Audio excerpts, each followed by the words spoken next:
जय Jagannath. Hello friends, welcome to my channel.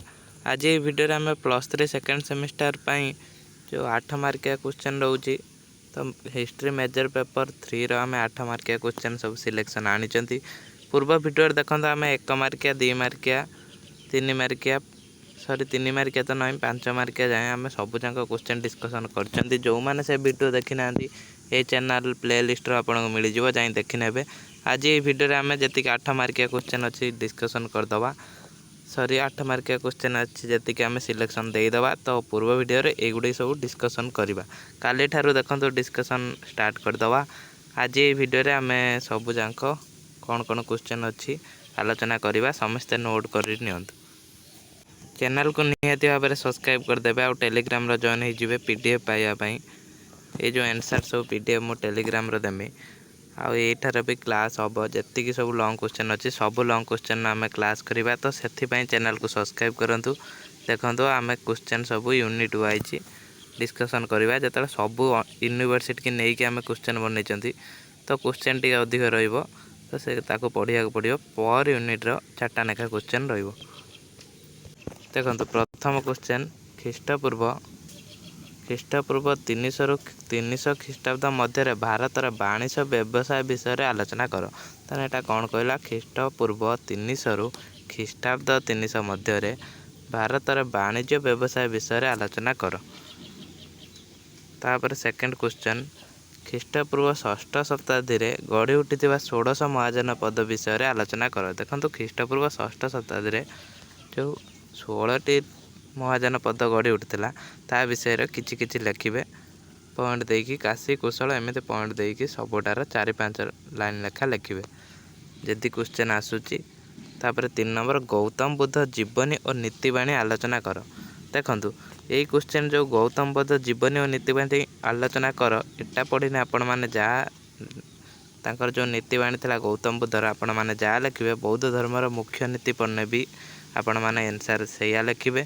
आ देखो आउ गोटे भी एटा बुलेक आसीपे बौद्ध धर्मर सार तत्व विषय लेख तो तांकर जो नीतिबाणी थिला सेटा लेखा हे। देखो यहीटा बुलेक 3टा क्वेश्चन हो पारे किंतु आंसर गोटे हम ठीक सेमती एठी महावीर जीन जीवनी और नीतिबाणी आलोचना कर। एटा भी सेमती जैन धर्मर मुख्य नीति गुड़िक लेखा जदि भी पढ़ला से आंसर हम।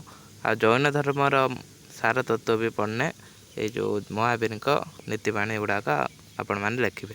तापर आइला यूनिट 2 रो देखा कौन अच्छी इंपोर्टेंट क्वेश्चन अशोक बा मौर्य साम्राज्य प्रशासनिक व्यवस्था और अर्थनीति व्यवस्था विषय आलोचना कर।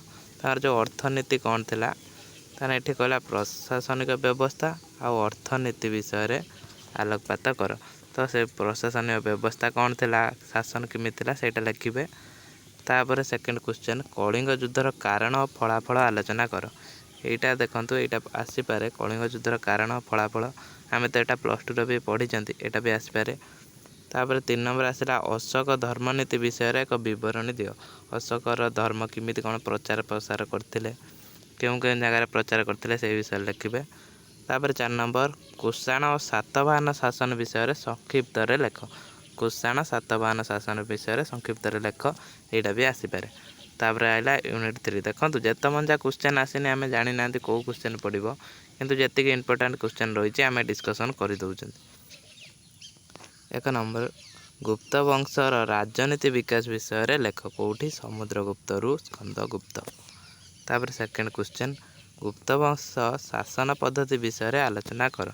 तान शासन व्यवस्था केमिति थिला सेटा आलोचना करेंगे। तापर हुणा मानक आक्रमण विषय आलोचना कर।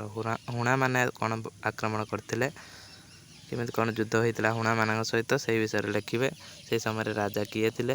तापर 4 नंबर कहीं गुप्त युग को भारत इतिहास सुवर्ण युग बोली कहुए। देखो यहाँ जब क्वेश्चन आसला आप आंसर जहाँ लिखे गुप्त मान समय साहित्य और विज्ञान विकास भी जब क्वेश्चन आसटा आंसर हम। तापर यूनिट 4 आमर लास्ट यूनिट ये देखो ख्रीष्टीय 4th शताब्दी 750 मध्य राजा भूमि अनुदान व्यवस्था विषय लेख। यहाँ यूनिट 4 प्रथम क्वेश्चन। तापर द्वितीय क्वेश्चन प्राचीन भारत में समाज रे थिबा विवाह और संपत्ति व्यवस्थार परिवर्तित प्रकार भेद विषय लेख। तापर यहाँ 3टा क्वेश्चन अच्छी प्राचीन भारतर पल्लव चाणक्य वर्धन शासन व्यवस्था विषय में लेख। देखो काली ठार आम सब क्लास आरंभ करदे काली जी भी क्वेश्चन रोचे हिस्ट्री मेजर 3 आम काली ठार कौन करवा ना आम क्लास सब आरंभ करदे जी लंग क्वेश्चन आम देइचंती सिलेक्शन सब जाक लंग क्वेश्चन आम डिस्कसन करवा। तो से चैनल को सब्सक्राइब करदे और टेलीग्राम भी जॉइन हो।